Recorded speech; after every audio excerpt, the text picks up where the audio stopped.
अस्सलाम वालेकुम। आज की इस वीडियो में हम कंडीशंस को डिस्कस करेंगे। हमने पिछली वीडियो में कम्प्लीमेंट प्रोटीन्स के एक्टिवेशन के बारे में देखा था। इसमें हम देखेंगे कंडीशंस को कि कौन-कौन सी कंडीशंस हैं जहाँ पे हमारे पास कम्प्लीमेंट प्रोटीन वर्क कर रही हैं या फिर यूज़ हो रही हैं या फिर वो एक्टिव हो रही हैं। तो उससे पहले हम ये देखते हैं कि अगर हमारे पास ये है सीरम है हमारे पास के उसके अंदर हीट इनसेंसिटिव एंटीबॉडीज़ हैं और हीट सेंसिटिव कोई और फैक्टर है हमारे पास। तो सीरम के अंदर होता है ये दोनों प्रेज़ेंट होते हैं तो रिस्पॉन्स प्रोड्यूस होता है। लेकिन अगर हम इसको हीट करते हैं सीरम को, हीट एक्टिवेटेड हो जाए तो फिर हमारे पास क्या है रिस्पॉन्स जनरेट नहीं होता। आप सेकंड में देख सकते हैं कि हमने रिस्पॉन्स के आगे क्रॉस लगाया कि रिस्पॉन्स जनरेट नहीं होगा, हीट एक्टिवेशन हो जाए। मतलब कि अब उसमें एंटीबॉडी को तो इफ़ेक्ट नहीं होगा लेकिन हमारे पास हीट सेंसिटिव जो फैक्टर हैं वो डीनेचर हो जाएँगे और रिस्पॉन्स प्रोड्यूस नहीं हो सकेगा। अब नीचे एक और हमारे पास सीरम है जिसके अंदर हमारे पास एंटीबॉडीज़ नहीं हैं, लेकिन हमारे पास वो हीट सेंसिटिव फैक्टर एक्स मौजूद है, ठीक है? अब हम इन दोनों को अगर आपस में मिक्स कर दें, मतलब कि एक वो सीरम को जिसको हमने हीट किया हुआ है और एक वो सीरम जिसके अंदर हमारे पास एंटीबॉडीज़ नहीं है एक्स फैक्टर है ओनली, तो इनको हम मिक्स कर देंगे। मिक्स करके जब हम यूज़ करेंगे तो हमारे पास रिस्पॉन्स जनरेट हो जाएगा। इसका मतलब ये होगा कि एंटीबॉडीज़ तो हीट एक्टिवेटेड वाले के अंदर भी थी, लेकिन उसके अंदर एक्स फैक्टर नहीं था और जो नीचे वाला है उसके अंदर एंटीबॉडीज़ नहीं है, एक्स फैक्टर है। तो ये मतलब दोनों मिलके रिस्पॉन्स जनरेट कर सकते हैं। When the fragments from different proteins get combined with one another, they perform different functions. ठीक है, अगर हमारे पास डिफरेंट प्रोटीन्स के फंक्शन आपस में कंबाइन हो जाते हैं तो वो डिफरेंट फंक्शन परफॉर्म करेंगे। क्लासिकल पाथवे का कहा गया classical pathway activation depends upon antigen antibody binding, ये हमने पहले भी देखा। अब यहाँ पे देखें हमने कहा था कि C3 भी उनके अंदर कॉमन था। मतलब कि हमने पिछली वीडियो में जो हमने पाथवे डिस्कस किए थे 3 पाथवे डिस्कस किए थे, तो उन सब के अंदर हमारे पास C3 भी प्रोड्यूस हो रहा था, बन रहा था। तो अब यहाँ पे देखें पहला है क्लासिकल पाथवे जो कि एंटीजन एंटीबॉडी बाइंडिंग से बनता है। तो उसके अंदर भी हमारे पास प्रोडक्ट क्या था C3B था। उसके बाद है हमारे पास यहाँ पे मैनोज़ बाइंडिंग पाथवे है, ठीक है? मतलब कि ये मिलता है किसके साथ जो हमारा है क्लासिकल पाथवे, लेकिन ये बिल्कुल वैसा नहीं है। मैनोज़ बाइंडिंग पाथवे या फिर लेक्टिन वाला, लेक्टिन को हमने कहा था कि मैनोज़ लेक्टिन ये कार्बोहाइड्रेट्स एंजाइम है, तो ये वही चीज़ आ जाती है, लेक्टिन पाथवे आ जाता है ये। और अल्टरनेट पाथवे था वो भी, उसके अंदर भी हमारे पास C3 बन रहा था, ठीक है? अब क्या होता है कि ये C3 भी बन जाता है जो ये C3 कन्वर्टर के थ्रू मैक को एक्टिवेट करता है। मैक हमारे पास क्या था, मेम्ब्रेन अटैक कॉम्प्लेक्स था। मैक जो है मेम्ब्रेन्स के अंदर पोर्स काज कर देता है, तो मतलब कि C3B की एक्टिवेशन होती है और C3B क्या करता है मैक को एक्टिवेट करके उसके अंदर पोर्स बना देता है, मतलब मेम्ब्रेन के अंदर पोर्स बन जाते हैं और डेथ हो जाती है माइक्रोब्स की, माइक्रोबियल डेथ हो जाती है। पहला हमारे पास यही है कि टारगेट सेल है हमारे पास, उसके ऊपर कम्प्लीमेंट रिसेप्टर मौजूद है और कम्प्लीमेंट आके जब अटैच हो जाता है हमारे पास तो जब अटैचमेंट होती है तो सेल की डेथ हो जाती है। सेल की डेथ क्यों होती है कि ये मैक वाला प्रोसेस ही हो रहा है कि सेल के अंदर मेम्ब्रेन के अंदर होल्स बन जाते हैं। अब जब सेल्स के अंदर होल्स बन जाते हैं तो सेल की डेथ कैसे हो जाती है, तो ये है कि जब सेल के अंदर होल्स बन गए तो मटेरियल जो सा है एक्सचेंज होगा विदाउट एनी रिस्ट्रिक्शन, मतलब कि अंदर की चीज़ें बाहर चली जाएंगी, बाहर से कुछ भी किसी भी रिस्ट्रिक्शन के बगैर सेल के अंदर आ जाएगा तो सेल की डेथ हो जाएगी। दूसरी कंडीशन हमारे पास वो है ऑप्सोनाइजेशन की है। ऑप्सोनाइजेशन के अंदर हमारे पास क्या होता है, ऑप्सोनाइजेशन वैसे बेसिकली ये है कि हमारे पास जो मतलब ये टैगिंग का काम होता है, टैगिंग होती है कि हमारे जो एंटीजन हैं मतलब वो उनको टैग किया गया है और एंटीबॉडीज़ उनको लेके आती हैं मैक्रोफेजेस के पास, वो उनको इंगल्फ कर लेते हैं और उनको डिस्ट्रॉय कर देते हैं, ठीक है? ऑप्सोनाइजेशन ये है कि जो टैग्ड हमारे पास एंटीजन है जिनकी टैगिंग हो चुकी है उनको इंगल्फ करना, ये ऑप्सोनाइजेशन है। फिर है हमारे पास एक्स्ट्रावेसेशन।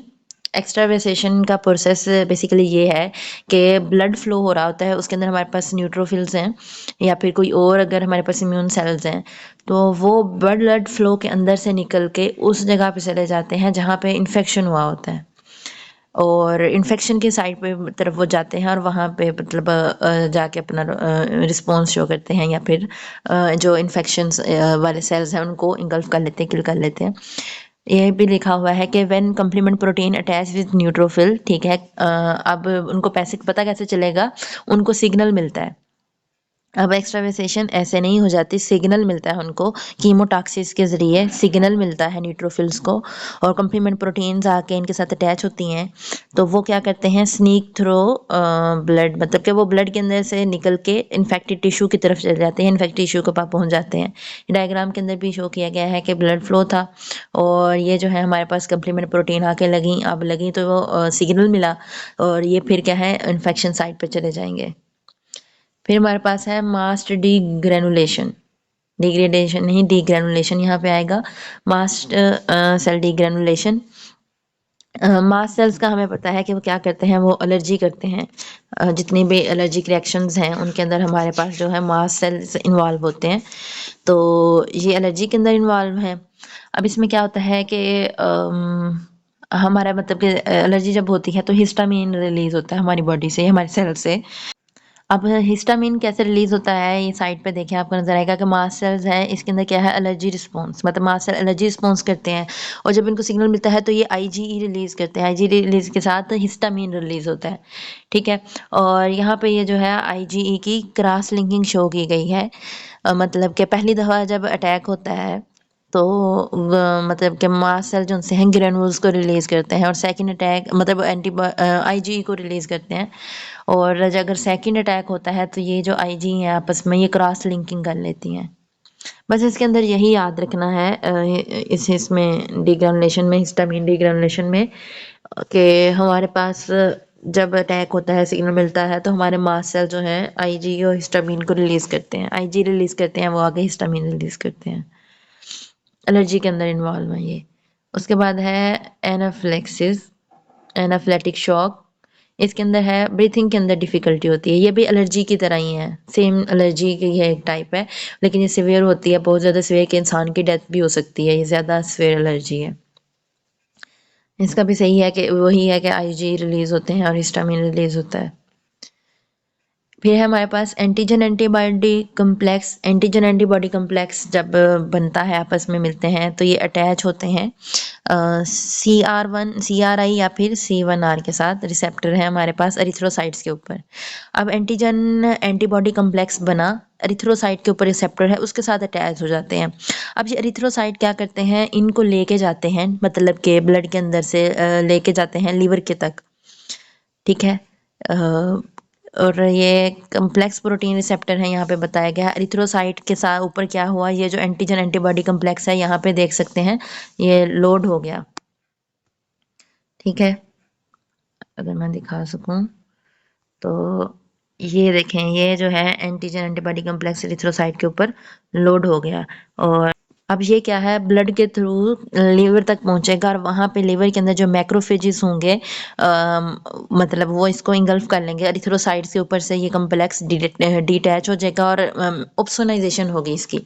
ऑप्सोनाइजेशन मतलब कि मैक्रोफेजेस इसको इंगल्फ करके किल कर देंगे।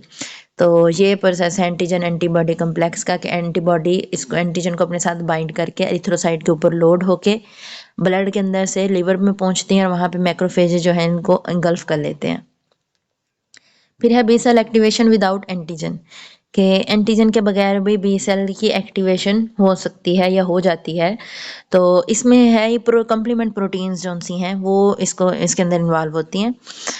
Complement protein attach with B cell and activated, ठीक है। कंप्लीमेंट मतलब बी सेल से कंप्लीमेंट प्रोटीन अटैच होंगी, इसको एक्टिवेट कर देंगी, तो इस वजह से एंटीजन नेसेसरी नहीं है अटैचमेंट, मतलब कि एक्टिवेशन के लिए, बी सेल की एक्टिवेशन के लिए। If the complement protein get attach to the B cell receptor, B cell instead of antigen, ठीक है, एंटीजन की जगह पे हमारे पास कंप्लीमेंट प्रोटीन अटैच हो जाएंगी तो सिग्नल जनरेट हो जाएगा, बी सेल एक्टिवेट हो जाएंगे। इसके अंदर हमारे पास कम्प्लेक्स जो सा होता है वो इन्वॉल्व होता है C4B2B, ये कम्प्लेक्स जो है एक इन्वॉल्व होता है कन्वर्टेज एक्टिविटी के अंदर। यह C4B2B कम्प्लेक्स की बात कर रही हूँ मैं। तो ये मैंने कहा कि मतलब कि ये क्लीवेज के अंदर इन्वॉल्व होते हैं। हमने कहा जो हमारा C3 है, इस C3 जो हमारे पास कम्प्लीमेंट प्रोटीन है उसकी क्लीवेज के अंदर ये इन्वॉल्व होता है C4B2B कम्प्लेक्स, ठीक है। अब C3 की क्लीवेज होती है तो हमने पहले भी कहा कि वो 2 पार्ट में डिवाइड होता है C3A, C3B। C3B हमने कहा कि जो क्लासिकल पाथवे और इंटरमीडिएट और लेक्टिन उनके अंदर इन्वॉल्व है। C3A जो हमारे पास है वो जो एलर्जिक रिएक्शन से एनाफिलैक्स था उसके अंदर इन्वॉल्व होता है, उसके अंदर अपना रोल प्ले करता है इन्फ्लेमेशन के अंदर, एलर्जी के अंदर। और जो हमारे पास C3B कॉम्प्लेक्स है और C3B जो हमारे पास पार्ट बनता है वो हमारे पास जो है ऑप्सोनाइजेशन के अंदर इन्वॉल्व होता है, मैक्रोफेजेस जो इंगल्फ कर रहे होते हैं उसके अंदर वो इन्वॉल्व होता है। ये था हमारे पास जस्ट शॉर्ट सा ओवरव्यू और यहाँ पे इम्यूनोलॉजी का सिलेबस ख़त्म हो गया है।